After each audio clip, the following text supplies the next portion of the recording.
Incomplete record के लिए जो बेसिक कॉन्सेप्ट है, जो बेसिक नॉलेज जो चाहिए वो है अकाउंटिंग इक्वेशन।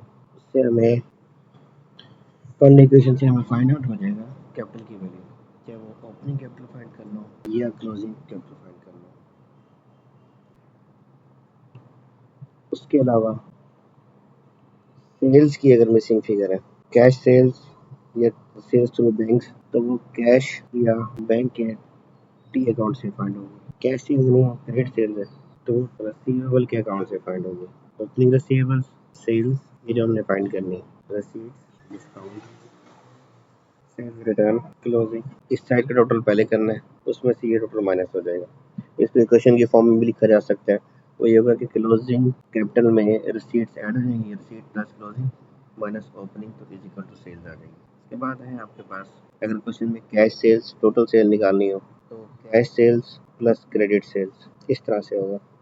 नेक्स्ट हमारा है, अगर परचेज फाइंड करनी हो वो ट्रेड पेबल के अकाउंट से होगी। क्रेडिट परचेज अगर है तो ट्रेड पेबल के अकाउंट से ट्रेड पेबल का टी अकाउंट बनेगा, ये ओपनिंग बैलेंस है, यहाँ क्लोजिंग, जो हम उसको पेमेंट्स करेंगे वो इधर आ जाएंगे।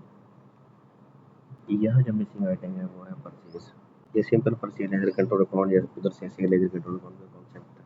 इसको अगर हम इक्वेशन फॉर्म में करेंगे तो ये जो ये पेमेंट्स है, इसमें ये क्लोजिंग ऐड हो जाएगा, माइनस ओपनिंग हो जाएगा, तो परचेज की फिगर आ जाएगी।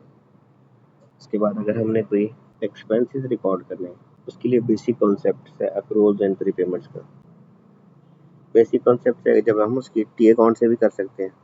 किसी भी एक्सपेंस की जब हमने पेमेंट करनी है ना, तो नॉर्मली वो होता है कि एक्सपेंस डेबिट बैंक या कैश क्रेडिट। तो ये जब हम एक्सपेंस का अकाउंट बनाएंगे ना, चाहे वो रेंट का हो, ट्रेड पे उसका रेंट पेबल हो, वेजिस पेबल हो, जनरल एक्सपेंस हो, एक्सपेंस की जब अभी हम पेमेंट करेंगे ना, तो यहाँ पेमेंट रिकॉर्ड होगी। एडवांस दिया हुआ है, अगर एडवांस ओपनिंग इधर आ रहा है तो क्लोजिंग एडवांस इधर आएगा, अगर एडवांस इधर आ रहा है तो अक्रूड इधर आएगा, इधर अगर अक्रूड ओपनिंग है तो क्लोजिंग अक्रूड इधर आएगा। तो उससे जो ये आइटम फाइंड होंगी ना इनकम स्टेटमेंट वाली, ये हो सकता है किसी क्वेश्चन में अक्रूड हो, 2 अक्रूड बैलेंस हो सकता है, किसी क्वेश्चन में 2 एडवांस बैलेंस हो। ऐसा भी हो सकता है कि कॉम्प्लेक्स केस हो के ओपनिंग अगर अक्रूड है तो क्लोजिंग प्रीपेड हो जाएगा। इसको हम इक्वेशन की फॉर्म में नॉर्मली यूँ लिख रहे होते हैं कि payments plus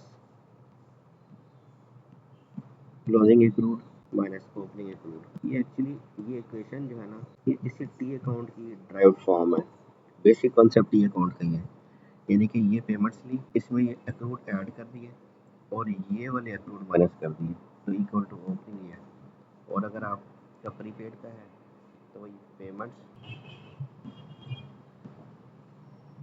minus prepaid closing plus prepaid opening, ये आपके पास इनकम स्टेटमेंट की फिगर आ जाएगी।